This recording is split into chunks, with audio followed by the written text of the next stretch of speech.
বালুরঘাটে BJP প্রার্থীর সমর্থনে vote প্রচার করলেন সুকান্ত মজুমদার। আর অন্যদিকে আসানসোলে মহিশিলায় টোটো চালিয়ে প্রচার করলেন আসানসোল দক্ষিণের বিজেপি প্রার্থী অগ্নিমিত্রা পাল।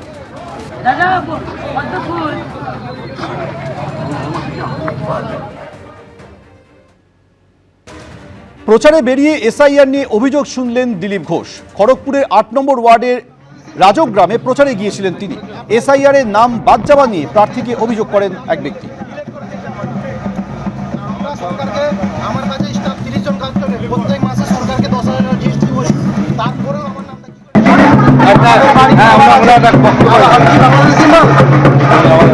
অ্যাপ্লাই করে 3-4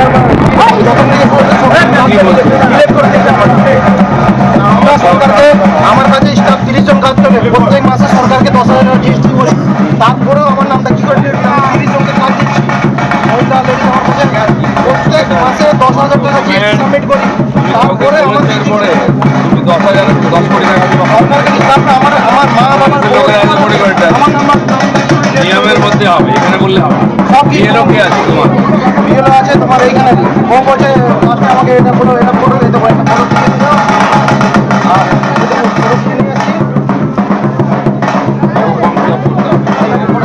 আর দুয়েতে নাম উঠানো হয়নি। আমরা তখন আমার মা তো পুরোনো দিনের, তখন উঠায়নি কেউ। তো মা বাবার বউ সবার আছে, আমারটা নেই, নাম কেটে দিয়েছে। এতবার ছুটে দৌড়া করার পরে হলো নি, লাস্টে ডিলিট করে দিয়েছে। কমপ্লেন জানানো, বলো আসবেন, এখন না হলে আগের বছর ভোট দিবে, এগুলো কোনো মতলব হয়? ওদের কি আছে এখন আজকে ভোট নিবে? মানে কত প্রবলেম হয় বলুন তো। মার আছে, আমি কি বাংলাদেশি তাহলে? এলে কোনো এই মানুষকে হ্যারাসমেন্ট করা? কাকে যেতে জানা? দিলীপ ঘোষকে জানালাম, ও তো শুনলো, বাস বলে ঠিক আছে।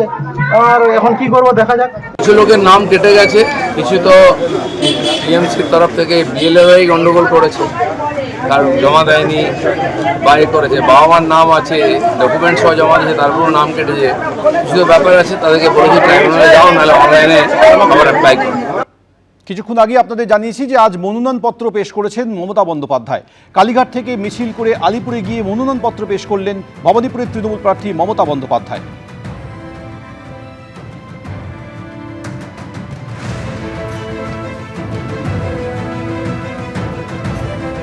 এই ছোট্টবেলা থেকে এখানেই আছি, এখানেই থাকি, এখান থেকেই আমার সবকিছু।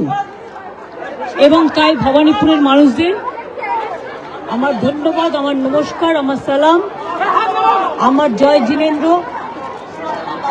ভালছু বলে, সত শ্রী আকালজি বলে সবাইকে নমস্কার নমস্তে জানিয়ে, আপনাদের সকলকে অসংখ্য ধন্যবাদ জানিয়ে আমি আমার নমিনেশন যেমন ফাইল করলাম, আমি চাই আমার ভবানীপুর কেন্দ্রের সাথে সাথে 294টা কেন্দ্রেই আমাদের তৃণমূল কংগ্রেস এবং জোড়া ফুল তাদের প্রত্যেকটা প্রার্থীকে ভোট দেওয়ার জন্য আমি বাংলার মানুষকে অভিনন্দন জানাবো। কারণ সরকার আমরাই গর্ব। আজ মনোনয়নপত্র পেশ করেছেন মমতা বন্দ্যোপাধ্যায়। আর কিছুদিন আগে এই আলিপুর সার্ভে বিল্ডিংয়ে মনোনয়ন পেশ করেছিলেন শুভেন্দু অধিকারী। সেদিনের গন্ডগোল নিয়ে ফের তৃণমূল নেত্রীকে নিশানা করলেন শুভেন্দু অধিকারী। উনি ওই দিন 15,000 লোকের সামনে 7-8টা গুন্ডা পাঠিয়েছিলেন, অভিযোগ করলেন শুভেন্দু অধিকারী। এবিপি আনন্দ, এগিয়ে থাকে, এগিয়ে রাখে।